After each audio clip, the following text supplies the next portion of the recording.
నమస్తే, welcome to pen power news. నేను తరంగిణి. ముందుగా బులెటిన్ లో హెడ్లైన్స్ చూద్దాం. విశాఖ గ్రోత్ హబ్ నీతి ఆయోగ్ తో సీఎం చంద్రబాబు భేటీ. మూలపేట కాకినాడ మధ్య బీచ్ రహదారి అభివృద్ధిపై చర్చ.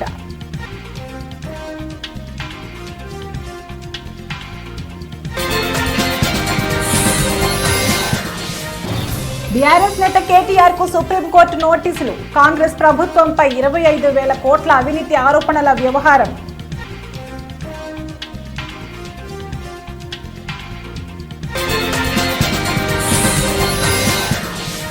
తొక్కిసలాట ఘటనపై కర్ణాటక ప్రభుత్వం కీలక నిర్ణయం. సీఎం రాజకీయ కార్యదర్శిపై వేటు, ఇంటెలిజెన్స్ చీఫ్ బదిలీ.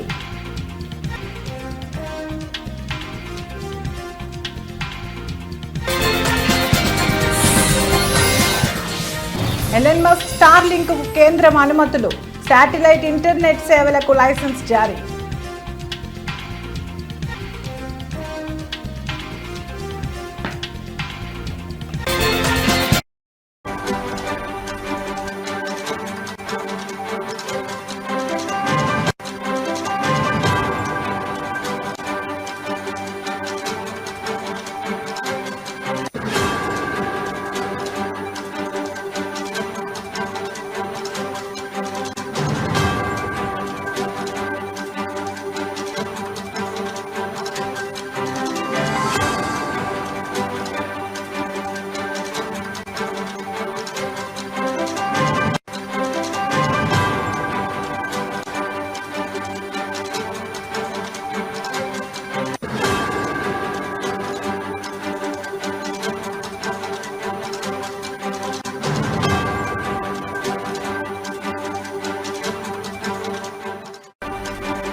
బ్రేకింగ్ న్యూస్ చూస్తున్నాం. ఏపీలో ఎన్డీఏ కూటమి ప్రభుత్వం రాష్ట్రాభివృద్ధి లక్ష్యంగా దూసుకెళ్తుంది. ఈ క్రమంలో ఇప్పటికే సీఎం చంద్రబాబు రాష్ట్రంలో పలు సంస్కరణలు తీసుకువస్తున్న విషయం తెలిసిందే. ఈ నేపథ్యంలో వికసిత్ భారత్ లక్ష్యంగా నగరాలను ఆధారంగా చేసుకుని నీతి ఆయోగ్ ఆర్థిక ప్రణాళికలను రచిస్తోంది.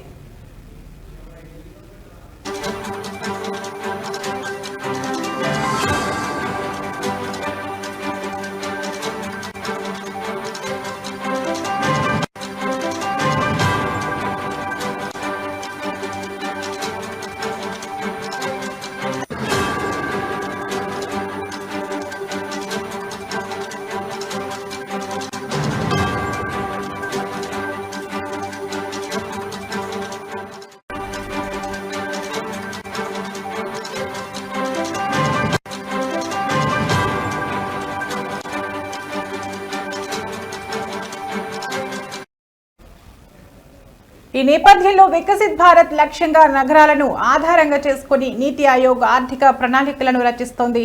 ఇందుకు ప్రాథమిక కసరత్తు ఇప్పటికే పూర్తయిన విషయం తెలిసిందే. ఈ క్రమంలో మరోసారి సీఎం చంద్రబాబు నీతి ఆయోగ్ అధికారులతో ఇవాళ సచివాలయంలో సమావేశమయ్యారు.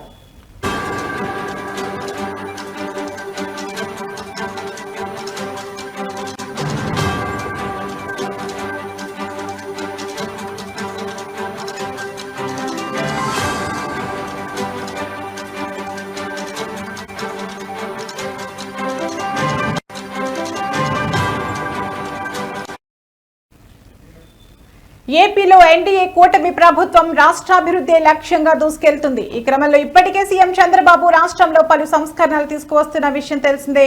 ఈ నేపథ్యంలో వికసిత్ భారత్ లక్ష్యంగా నగరాలను ఆధారంగా చేసుకుని నీతి ఆయోగ్ ఆర్థిక ప్రణాళికలను రచిస్తోంది. ఇందుకు ప్రాథమిక కసరత్తు ఇప్పటికే పూర్తయిన విషయం తెలిసిందే. ఈ క్రమంలో మరోసారి సీఎం చంద్రబాబు నీతి ఆయోగ్ అధికారులతో ఇవాళ సచివాలయంలో సమావేశమయ్యారు.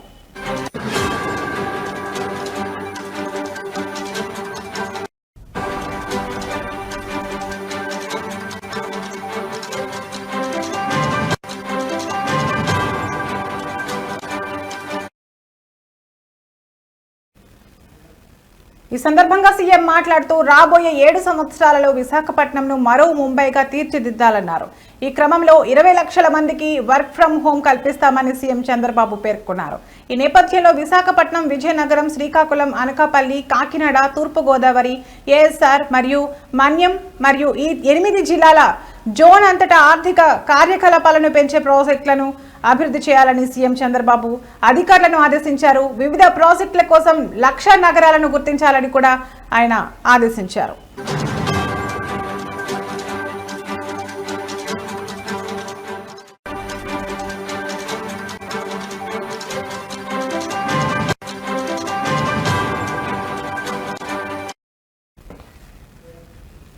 విశాఖ ప్రాంతం 36,000 చదరపు కిలోమీటర్ల విస్తీర్ణంలో ఉంది. అలాగే 15.5 మిలియన్ల జనాభాకు నిలయం. దీని ప్రస్తుత జీడీపీ సుమారు $49 బిలియన్లు. 2032 నాటికి ప్రాంతం 20 నుంచి 24 లక్షల ఉద్యోగాలను సృష్టించగలదని, ఇది రాష్ట్ర భవిష్యత్తు వృద్ధికి కీలకమని ఆయన పేర్కొన్నారు. మూలపేట, కాకినాడ మధ్య బీచ్ రహదారి అభివృద్ధి చేస్తామని, వీటిని జాతీయ రహదారులకు అనుసంధానిస్తామని తెలిపారు.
బ్రేకింగ్ న్యూస్ చూస్తున్నాం. తెలంగాణ కాంగ్రెస్ ప్రభుత్వం 25,000 కోట్ల అవినీతికి పాల్పడినట్టు గతంలో తీవ్ర ఆరోపణలు చేసిన బీఆర్ఎస్ వర్కింగ్ ప్రెసిడెంట్, మాజీ మంత్రి కేటీఆర్ కు సుప్రీంకోర్టు నోటీసులు జారీ చేసింది. ఈ ఆరోపణలకు సంబంధించి ఆయనపై నమోదైన కేసులో ఈ పరిణామం చోటు చేసుకుంది.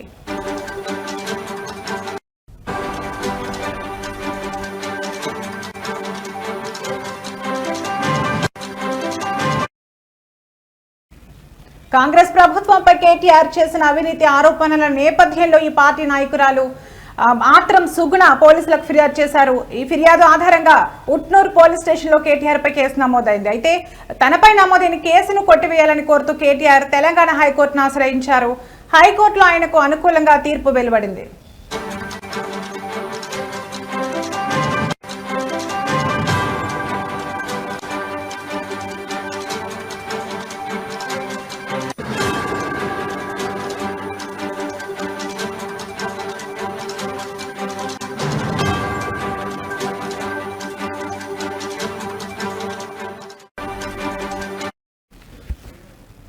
హైకోర్టు ఇచ్చిన తీర్పును సవాలు చేస్తూ ఆత్రం సుగుణ సుప్రీంకోర్టు తలుపు తట్టారు. ఆమె దాఖలు చేసిన పిటిషన్పై జస్టిస్ సంజయ్ కరోల్ నేతృత్వంలోని ధర్మాసనం విచారణ చేపట్టింది.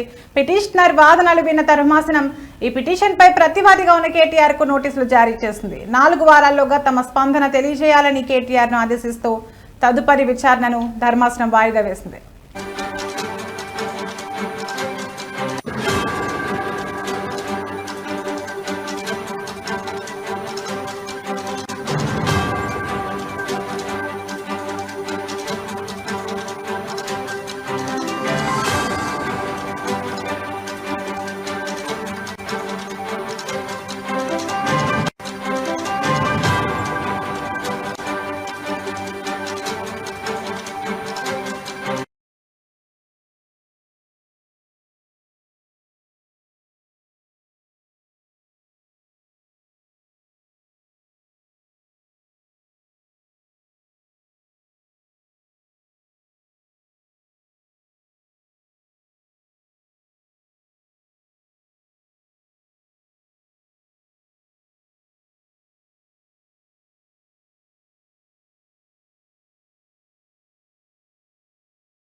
బ్రేకింగ్ న్యూస్ చూస్తున్నాం. చిన్నస్వామి స్టేడియంలో జరిగిన తొక్కిసలాట ఘటనపై కర్ణాటక ప్రభుత్వం కఠినంగా వ్యవహరిస్తోంది.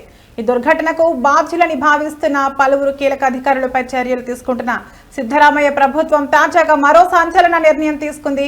ముఖ్యమంత్రి రాజకీయ కార్యదర్శి కె గోవిందరాజ్ను పదవి నుంచి తొలగించగా ఇంటెలిజెన్స్ చీఫ్ హేమంత్ నింబాల్కర్ను బదిలీ చేసింది.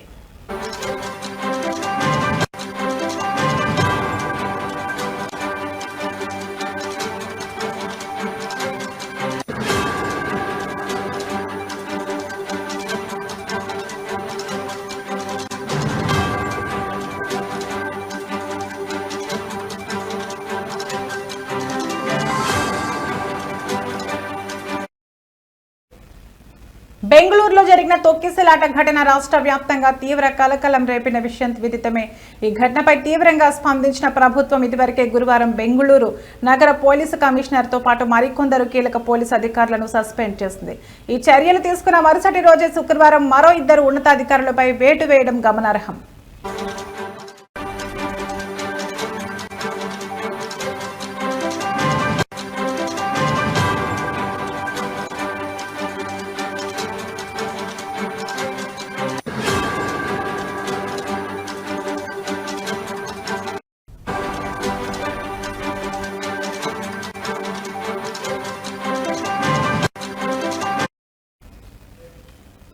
ముఖ్యమంత్రి సిద్ధరామయ్యకు రాజకీయ కార్యదర్శిగా వ్యవహరిస్తున్న కె గోవిందరాజ్ను తక్షణమే పదవి నుంచి తొలగిస్తూ ప్రభుత్వం ఉత్తర్వులు జారీ చేసింది. అదేవిధంగా హేమంత్ నింబాల్కర్ను ప్రస్తుత బాధ్యతల నుంచి తప్పించి బదిలీ చేసింది.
బులెటిన్లో మరో బ్రేకింగ్ న్యూస్ చూస్తున్నాం. దేశంలో శాటిలైట్ ఆధారిత ఇంటర్నెట్ సేవలు అందించేందుకు ప్రపంచ సంపన్నుడు ఎలన్ మస్క్ కు చెందిన స్టార్లింక్ కు కేంద్ర ప్రభుత్వం అనుమతి ఇచ్చింది.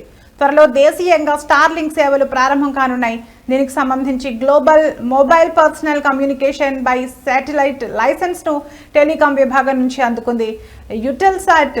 యూటెల్సాట్ కు చెందిన వన్ వెబ్, రిలయన్స్ జియోలకు ఆమోదం లభించిన తర్వాత భారత టెలికమ్యూనికేషన్ శాఖ నుంచి శాటిలైట్ ఇంటర్నెట్ సేవల లైసెన్స్ పొందిన 3వ కంపెనీగా స్టార్లింక్ నిలిచింది.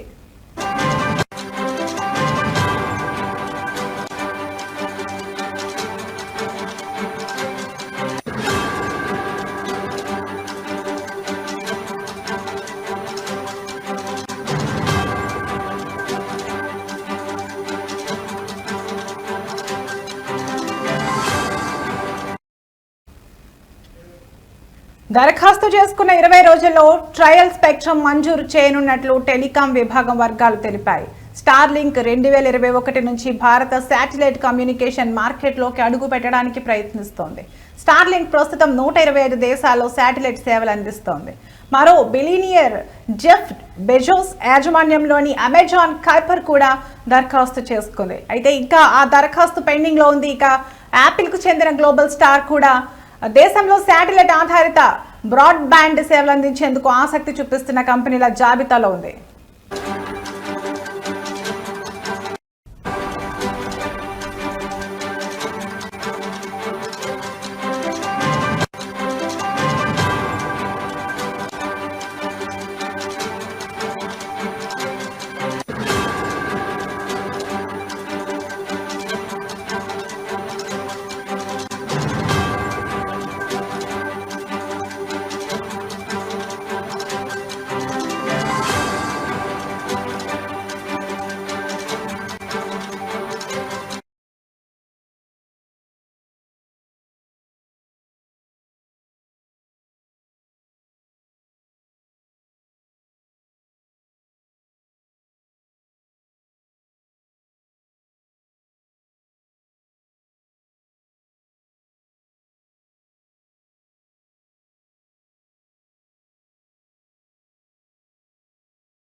బ్రేకింగ్ న్యూస్ చూస్తున్నాం. కాళేశ్వరం ప్రాజెక్టు వ్యవహారంలో కీలక పరిణామం చోటు చేసుకుంది.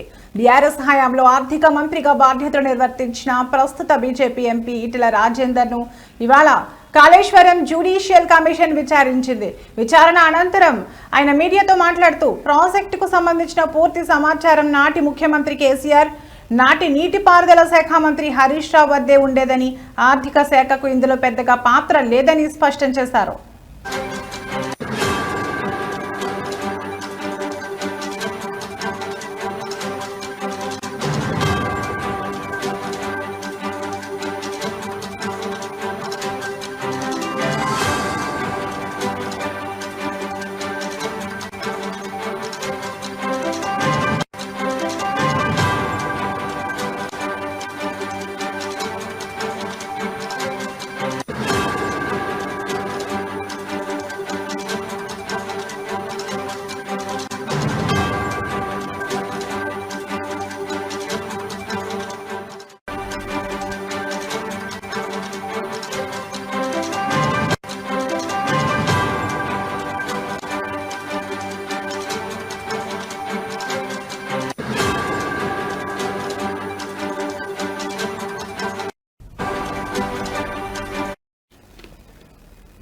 కాళేశ్వరం ప్రాజెక్టు వ్యవహారంలో నా పాత్ర ఏమీ లేదు అని ఈటెల రాజేందర్ తేల్చి చెప్పారు. ప్రాజెక్టు రీడిజైనింగ్ కోసం కేసీఆర్ కేబినెట్ సబ్ కమిటీని ఏర్పాటు చేశారని, దానికి అప్పటి నీటిపారుదల శాఖ మంత్రి హరీష్ రావు చైర్మన్ గా వ్యవహరించారని గుర్తు చేశారు. నీటి లభ్యతను దృష్టిలో ఉంచుకునే మేడిగడ్డ వద్ద ఆనకట్ట నిర్మాణం చేపట్టారని, అయితే ఆనకట్టల నిర్మాణం అనేది పూర్తిగా సాంకేతిక నిపుణులకు సంబంధించిన అంశమని, దానిపై రాజకీయ నాయకులకు అవగాహన ఉండదని ఆయన అభిప్రాయపడ్డారు.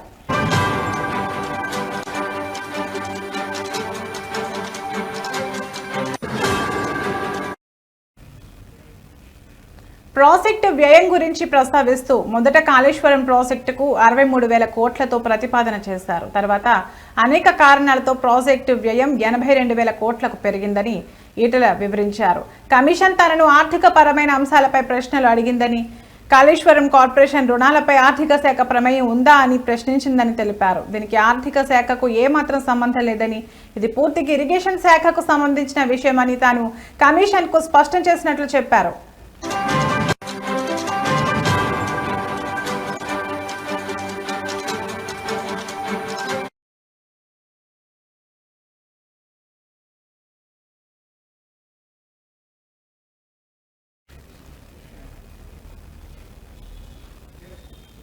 ఇవి ఇప్పటివరకు నా బులెటిన్ అప్డేట్స్. మరో బులెటిన్లో మళ్ళీ కలుద్దాం. నమస్తే.